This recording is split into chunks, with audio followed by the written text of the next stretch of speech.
Topic है हमारा microbes का चैप्टर जो है हमने स्टार्ट किया था, जिसमें हमने माइक्रोब्स के बेनिफिट देखे थे कि माइक्रोब्स को हम कहाँ पे अपने वेलफेयर के लिए यूज कर सकते हैं।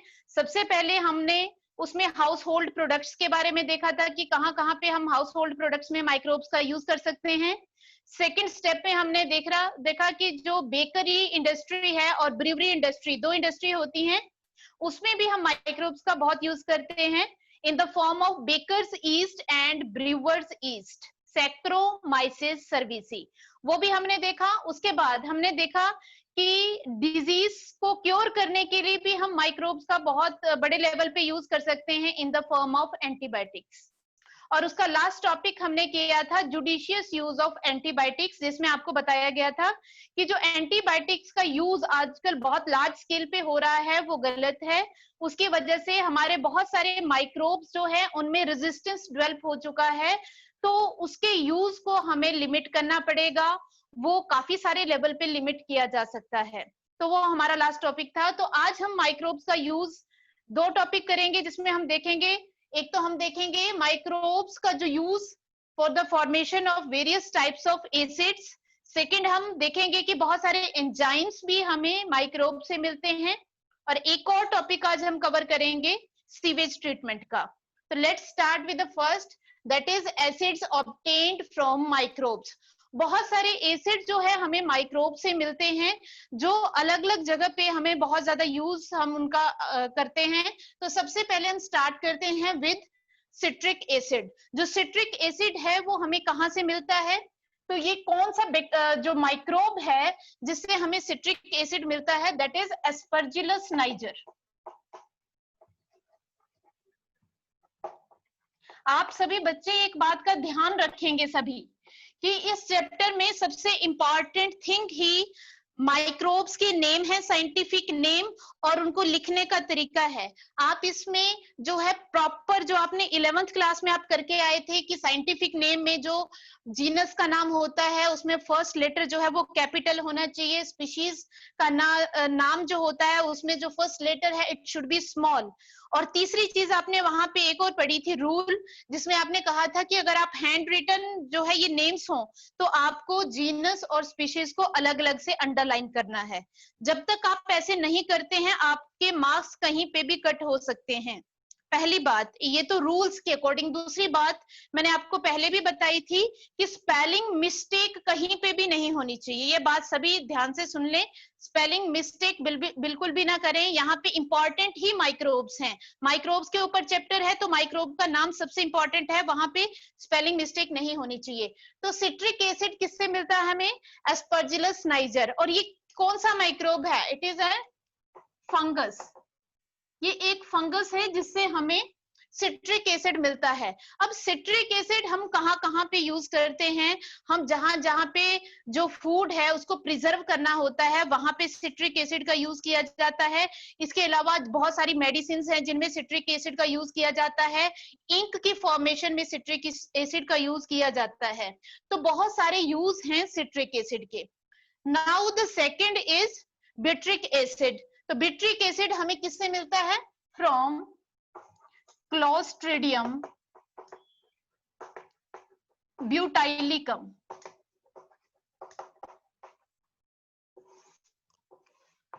तो हमें इससे जो है क्लोस्ट्रिडियम ब्यूटाइलिकम है, इससे हमें जो कि एक बैक्टीरिया है हमें बिट्रिक एसिड मिलता है। बिट्रिक एसिड का जो यूज कहाँ पे होता है? बिट्रिक एसिड का जितने भी ईथर्स जो हम बनाते हैं, बहुत सारे अल्कोहल से एस्टर्स की भी फॉर्मेशन होती है, उस सब में जो है ब्यूट्रिक एसिड जो है उसका यूज किया जाता है। और ये हमें कहाँ से मिलता है? Clostridium butylicum. अगर आपको इसकी जो प्रोनाउंसिएशन है वो प्रॉपर आएगी तो आप स्पेलिंग भी प्रॉपर ही लिखेंगे, दैट इज क्लोस्ट्रिडियम ब्यूटाइलिकम। तो इसका आपने याद रखना है। Next one is acetic acid. It is obtained from the microbe Acetobacter aceti, that is also a bacteria.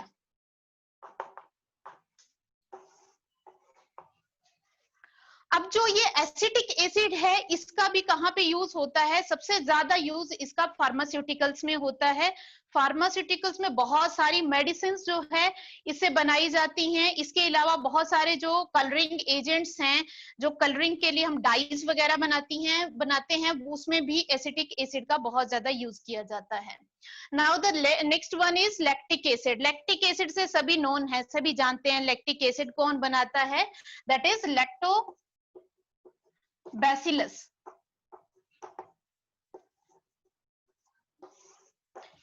ठीक है, लैक्टोबैसिलस का सबसे ज्यादा नाम आता है in the formation of lactic acid.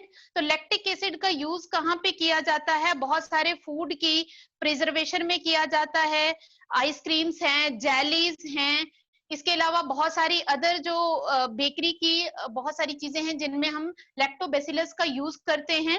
तो बहुत ही ज्यादा इंपॉर्टेंट है लैक्टोबैसिलस। इसके अलावा एक और भी बैक्टीरिया है जो लैक्टिक एसिड की फॉर्मेशन करता है, दैट इज स्ट्रेप्टोकोकस।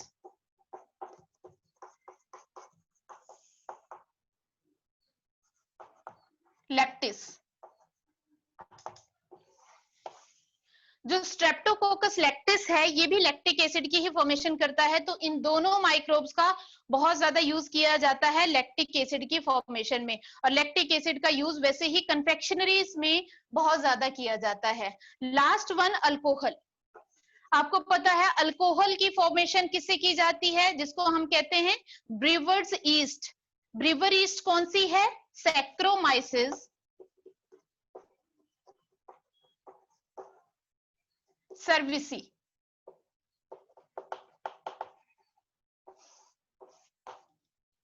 इस चैप्टर में मैं आपको बार बार कह रही हूं, सबसे इंपॉर्टेंट थिंग ही है scientific name.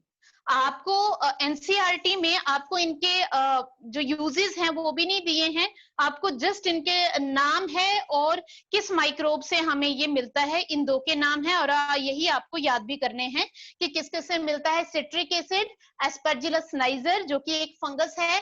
Butyric acid, clostridium butylicum जो कि एक बैक्टीरिया है। एसिटिक एसिड, एसिटोबैक्टर एसिटाई जो कि एक बैक्टीरिया है। Lactic acid, lactobacillus and Streptococcus lactis, ये दो है माइक्रोब जिनसे हमें लैक्टिक एसिड मिलता है। और लास्ट में आपको अल्कोहल हैं जो सैक्रोमाइसिस सर्विसी से हमें मिलता है। तो these were the acids which we obtained from different types of microbes, and these are very beneficial in the formation and preservation of various products and various food products, pharmaceuticals, medicines, इन सभी में इनका बहुत ज्यादा use होता है। तो अब ये तो था कौन कौन से एसिड हमें मिलते हैं माइक्रोब से। अब नेक्स्ट हम करते हैं, माइक्रोब से हमें बहुत सारे एंजाइम्स भी मिलते हैं जिनका यूज हम अलग अलग जगह पे करते हैं। कहाँ कहाँ पे करते हैं और कौन कौन से एंजाइम्स हैं, स्टार्ट करते हैं।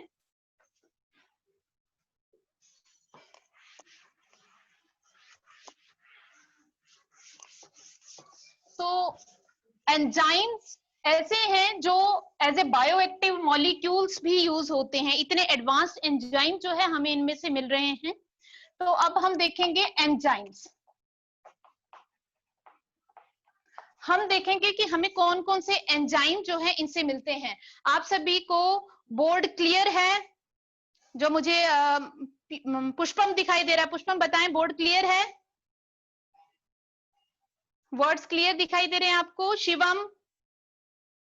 ओके ओके, ठीक है। तो ठीक है, स्टार्ट करते हैं विद एंजाइम जो जो हमें इनसे मिलते हैं। तो सबसे पहले कौन सा एंजाइम है? लाइपेज। आई थिंक आपको इसका नाम याद आ गया होगा, आपने कभी इसको पढ़ा भी था लाइपेज को। तो आपने 11th क्लास में जब आप डाइजेशन पढ़ते हैं तो आपको ये एंजाइम आता है वहां पे, और ये एंजाइम का फंक्शन होता है that is digestion of fats. ठीक है, फैट्स की डाइजेशन करता है। तो यहाँ पे इसका कहाँ यूज कर रहे हैं हम, इसका क्या यूज मिला लाइपेज का? तो जितने भी डिटर्जेंट्स है और जितनी भी लॉन्ड्री है उसमें, उस इंडस्ट्री में इस एंजाइम का बहुत ज्यादा यूज किया जाता है to remove stains from clothes. तो याद रखना है। तो ये हमें ईस्ट से, बेसिकली ये ईस्ट से हमने ऑब्टेन किया है और इसका यूज हम करते हैं इन डिटर्जेंट फॉर्मुलेशंस।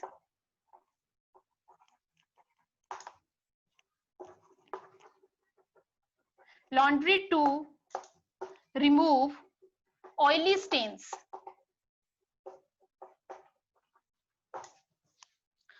बहुत ही अच्छा यूज है इसका, जहाँ पे डिटर्जेंट्स में इसका ज्यादा यूज किया जाता है, क्योंकि हमें पता है क्लोथ्स के ऊपर ऑयली स्टेन्स को रिमूव करना सबसे ज्यादा मुश्किल होता है, और जैसे हम डिटर्जेंट्स में उनको डालते हैं तो एकदम से जो है ये ऑयल्स जो है वहां से रिमूव हो जाते हैं because of lipases. Next are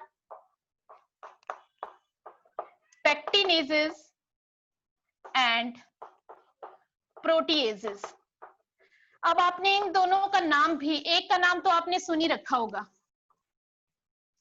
protease का नाम सबने सुना होगा। नाम से पता चल रहा है कि जो प्रोटीन का ब्रेक डाउन करेगा उसको सिंपल फॉर्म में कन्वर्ट करेगा, ठीक है। अब पेक्टिनेज का वर्ड का बात हम करें तो पेक्टिनेज क्या होता है, पेक्टिन क्या है और ये कहाँ प्रेजेंट होता है। जब आपको प्लांट्स में सेल का स्ट्रक्चर एक्सप्लेन किया जाता है तो हम बताते हैं कि जो दो सेल्स होती हैं प्लांट्स की, तो आपस में वो मिडल लैमेला से जुड़ी होती हैं। इस तरह से आपको बताते हैं कि दो सेल हैं, उनके बीच में मिडल लैमेला होता है। तो ये मिडल लैमेला किससे बना होता है, पेक्टिन से।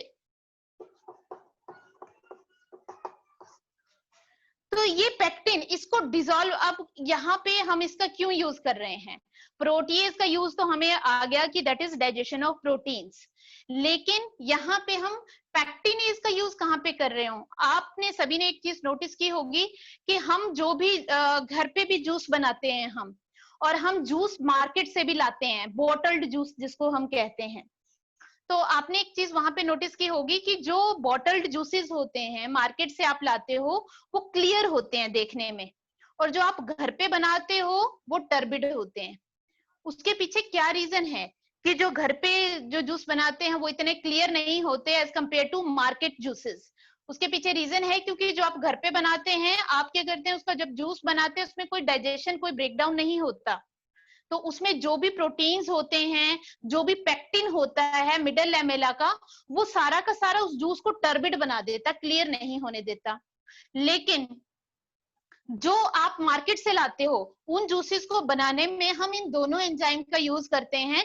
इससे क्या होता है कि जो पेक्टिन है मिडल लैमेला है वो डिसॉल्व हो जाता है, और जो प्रोटीन्स है वो भी सिंपलेस्ट फॉर्म में कन्वर्ट हो जाते हैं। तो तो इसकी वजह से हम इसका बहुत ज्यादा यूज करते हैं for the formation of bottled juices, to clear bottled juices.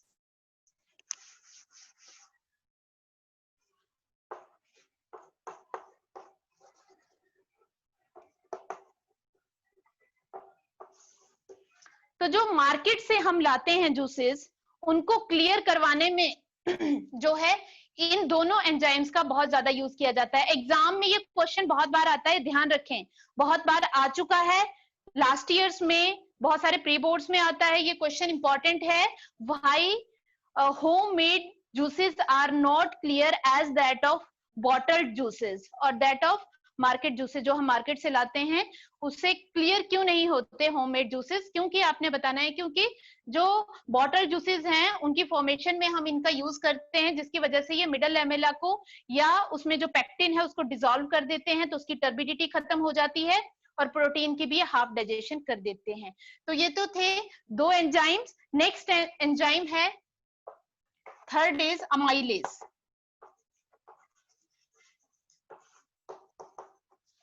अब अमाइलेज का नाम भी आपने सुना होगा कि अमाइलेज का यूज कहाँ पे होता है, स्टार्च की डाइजेशन में अमाइलेज का यूज होता है। तो ये यहाँ पे हम कहाँ यूज करेंगे इसका, क्योंकि यहाँ पे तो हम अपने बेनिफिट के लिए इसका यूज कर रहे हैं। तो अमाइलेज का यूज किया जाता है जो कॉर्न जूस होता है।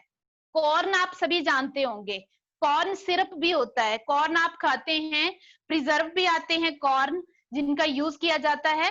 तो हम कॉर्न जो जूसेस बनवाते हैं उन जूसेस में हम अमाइलेज को यूज करते हैं, जिसकी वजह से वो काफी ज्यादा स्वीट हो जाते हैं because of the breakdown of starch into sugars. तो यहाँ पे इसका स्वीटनिंग के लिए यूज किया जाता है।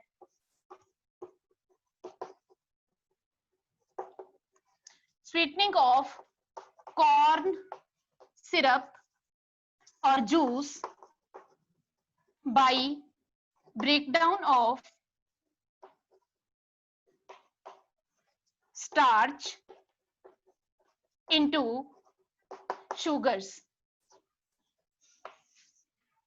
तो वो शुगर में उनको कन्वर्ट कर देते हैं, जिसकी वजह से वो जो जूसेस हैं उनमें वो जो है काफी ज्यादा स्वीट हो जाते हैं। ठीक है, अब ये तो थे एंजाइम्स। एक बहुत ही इंपॉर्टेंट एंजाइम है जिसको मैं सेपरेटली आपको अभी बताती हूँ, इसको मैं इरेज कर देती हूँ, अलग से लिखती हूँ। बहुत ही इंपॉर्टेंट एंजाइम है, वो कौन सा है?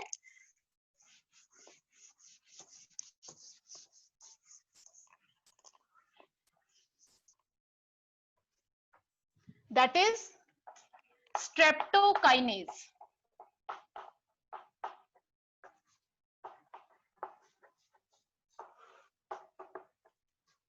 ये जो स्ट्रेप्टोकाइनेज जो एंजाइम है, इसका नाम एक और भी हम बोलते हैं टीपीए। ध्यान से सुनेंगे इसको। What is TPA? Tissue plasminogen activator.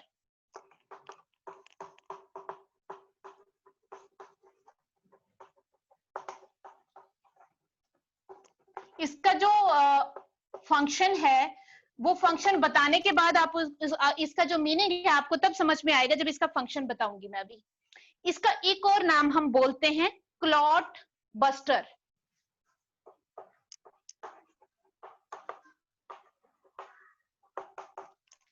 काफी सारे पेशेंट आजकल क्या होते हैं, हमें पता है आर्टरीज हमारी, उनके ल्यूमन नैरो हो जाते हैं, क्योंकि उसमें कई बार क्या होता है कि उनमें कोई ना कोई क्लॉट आ जाता है आर्टरीज के अंदर। इस तरह से आर्टरीज का जो ल्यूमन होता है उसमें कई बार इस तरह के क्लॉट्स की फॉर्मेशन हो जाती है, जिसकी वजह से क्या होता है कि जो उस ऑर्गन को ब्लड है वो प्रॉपर नहीं पहुंच पाता। फॉर एग्जाम्पल कि हार्ट को ब्लड जो है वो नहीं पहुंच पाया, तो उस केस में क्या होता है, इस जब भी प्रेशर के साथ ब्लड आएगा तो इस वेसल के ऊपर बहुत ज्यादा प्रेशर पड़ेगा, और क्या हो सकता है, और अगर हार्ट को ब्लड नहीं मिला तो हार्ट डिजीज या हार्ट अटैक होने का सबसे ज्यादा खतरा रहता है। तो ये जो क्लॉट्स हैं ये बॉडी के अंदर हैं, तो इनको खत्म करने के लिए हम इस एंजाइम का यूज करते हैं, इसीलिए इसको कहते हैं क्लॉट बस्टर, जो क्लॉट को डिसॉल्व कर देता है। इसीलिए बोलते हैं टिश्यू प्लाज्मिनोजन एक्टिवेटर, कि जो वहां टिश्यू पे ये जो जमा हुआ है उसको डिसॉल्व करना। टिश्यू प्लाज्मिनोजन, प्लाज्मिनोजन जो है प्रोटीन्स होते हैं, टिश्यू प्लाज्मिनोजन एक्टिवेटर, तो ये उन एंजाइम्स को एक्टिवेट करेगा जो कि इसको डिसॉल्व करेंगे। तो ध्यान रखना है, ये जो क्लॉट्स आपकी ब्लड वेसल्स के अंदर होते हैं, जिनकी वजह से जिसको उस कंडीशन को एक वर्ड यूज किया जाता है, आपकी बुक में आप देखेंगे मायोकार्डियल इंफाक्शन, एक वर्ड यूज होगा आपकी बुक में, myocardial infarction, that is blocking of blood vessels of heart. Heart की जो ब्लड वेसल्स है वो ब्लॉक हो जाएं, उनमें कोई क्लॉट बन जाएं, जिसकी वजह से हार्ट अटैक का खतरा हो, तो उस ड्यूरेशन में उनको उन क्लॉट्स को रिमूव करने के लिए, उन क्लॉट्स को डिसॉल्व करने के लिए हम स्ट्रेप्टोकाइनेज का यूज करते हैं। तो बहुत ही इंपॉर्टेंट एंजाइम है ये। तो ये तो थे एंजाइम्स जो बहुत इंपॉर्टेंट थे, लेकिन कुछ ऐसे मॉलिक्यूल्स भी हैं जो हमें माइक्रोब से मिलते हैं और उनका बहुत बड़ा रोल होता है, उनको हम कहते हैं बायो एक्टिव मॉलिक्यूल्स। कौन कौन से हैं?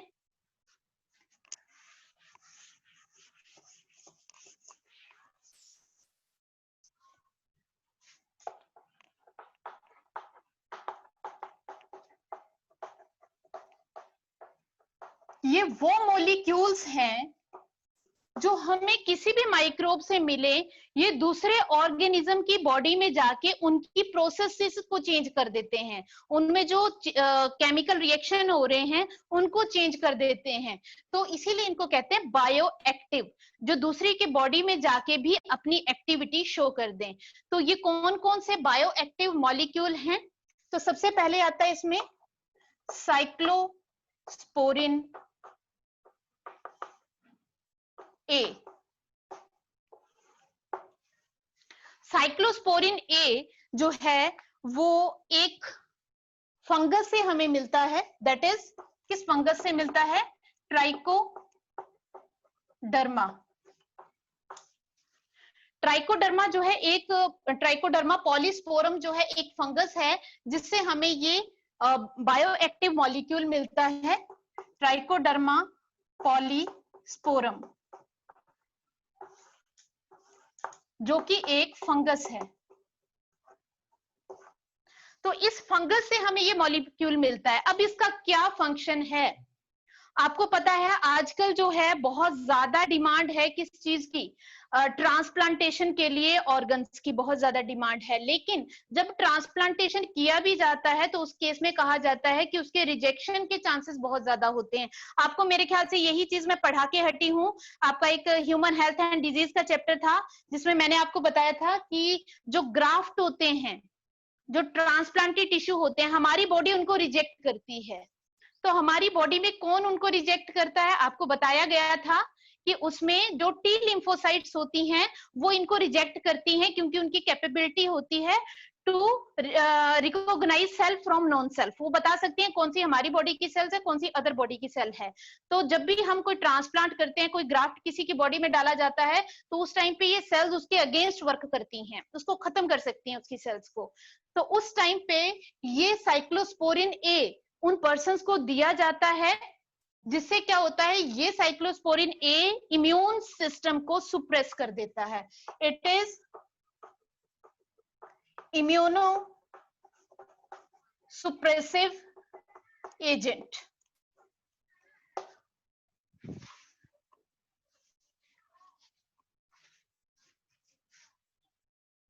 तो इम्यूनो सुप्रेसिव एजेंट का मतलब है कि जो हमारे इम्यून सिस्टम को सुप्रेस करे, उसको डिवाइड ना होने दे इतना ज्यादा ताकि वो ऑर्गन को अफेक्ट कर पाए जो भी ट्रांसप्लांट किया है।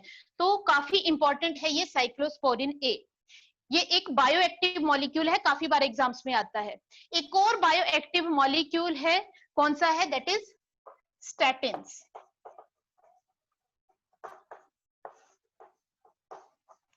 स्टैटिन्स क्या है और इनका क्या फंक्शन होता है? ये किससे मिलते हैं? एक ईस्ट से, मोनास्कस परप्यूरियस। एक फंगस है ईस्ट जिसको हम कहते हैं, वो है मोनास्कस परप्यूरियस, उसमें से मिलते हैं हमें स्टैटिन्स। तो ये क्या काम करते हैं, इनका यूज कहां पे होता है? These are blood cholesterol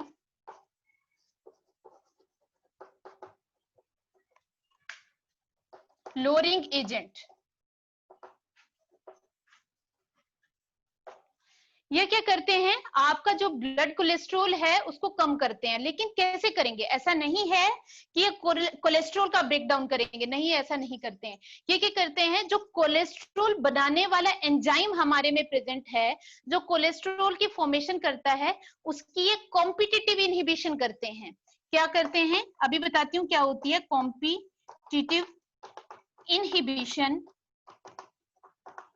of enzyme which form cholesterol or which is involved in the formation of cholesterol। अब ये कॉम्पिटिटिव इनहिबिशन किसे कहा जाता है? कॉम्पिटिटिव इनहिबिटर वो होता है जो किसी भी एंजाइम के ऊपर जाके अटैच हो जाता है, उसकी एक्टिव साइट के ऊपर, और उसको कोई भी प्रोडक्ट बनाने नहीं देता है, उसको कहते हैं कॉम्पिटिटिव इनहिबिशन। नॉर्मली एंजाइम किसके साथ ज्वाइन करता है? लॉक एंड की हाइपोथेसिस बताया था आपको। उसमें क्या होता है कि जो एंजाइम होता है वो सबस्ट्रेट के साथ ज्वाइन करता है। लेकिन यहाँ पे क्या होता है, जो एंजाइम है वो किसके साथ ज्वाइन करेगा?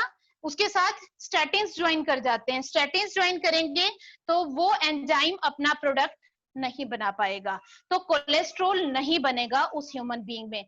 तो ये बहुत ही मेन जो है इसका बेनिफिट बताया जाता है स्टैटिन्स का। तो हमने कौन कौन से अभी देखे? हमने देखा बहुत सारे एसिड्स जो है हमें माइक्रोब से मिलते हैं। सिट्रिक एसिड है, बिट्रिक एसिड है, एसिटिक एसिड है, अल्कोहल्स हैं, लैक्टिक एसिड है जो हमें माइक्रोब से मिलते हैं। उसके बाद मैंने आपको बताया बहुत सारे एंजाइम्स मिलते हैं। एंजाइम्स में कौन कौन से एंजाइम्स हमने देखे?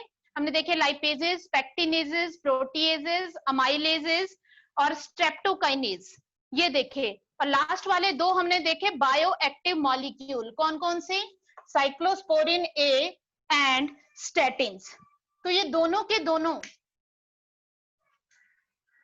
जो है, ये दोनों जो बायोएक्टिव मॉलिक्यूल हैं, इनका बहुत बड़ा रोल है।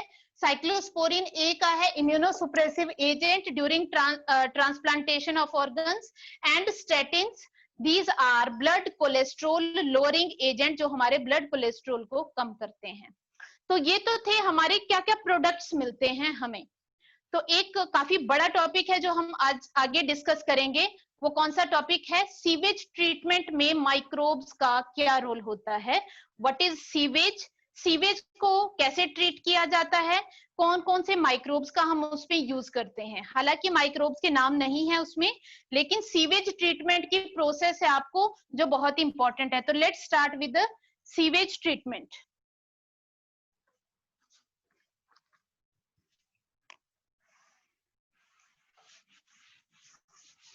तो सीवेज आप सभी को पता है क्या होता है। सीवेज, जितने भी टाउन होते हैं, सिटीज होते हैं, इनमें से जो हाउस होल्ड वेस्ट होता है, liquid household waste, that is known as sewage, जो कि काफी बड़ी बड़े जो पाइप्स होती हैं, सीवर्स जिनको हम कहते हैं, उनके थ्रू ज्यादातर क्या किया जाता है, उसको हम रिवर्स में डाल देते हैं। Perform sewage treatment.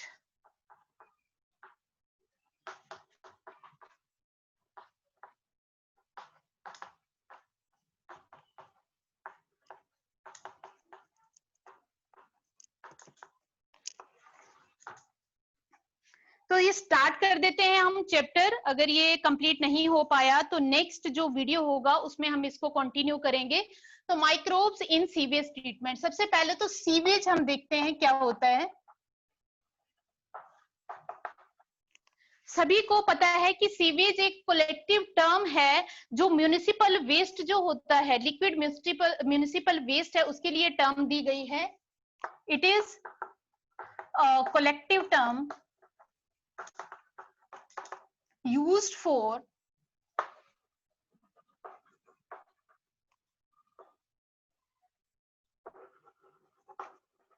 liquid sewage municipal waste, which consists of 90% or 99% water and 1% human excreta and pathogens, और साथ में कुछ अमाउंट होता है ऑर्गेनिक मैटर का, उसी में आ जाता है ह्यूमन एक्सक्रीटा। ठीक है, तो ये काफी बड़ी बड़ी सीवर्स के थ्रू जो है इसको सीवेज ट्रीटमेंट प्लांट में लेके जाया जाता है। नॉर्मली क्या किया जाता है, इसको डायरेक्ट रिवर में छोड़ दिया जाता था, जिसकी वजह से रिवर जो है बहुत ही ज्यादा पॉल्यूटेड हो गई थी। लेकिन अब हमारे बहुत बड़े बड़े हम इस पे प्लांट्स लगाते हैं जहां पे हम इस वाटर को प्योरीफाई करते हैं, उसमें से जो भी ऑर्गेनिक मैटर होता है उसकी डाइजेशन करवाई जाती है और उसके बाद इसको रिवर्स में छोड़ा जाता है। तो ये हम नेक्स्ट जो है लेक्चर में इसको कंप्लीट करेंगे।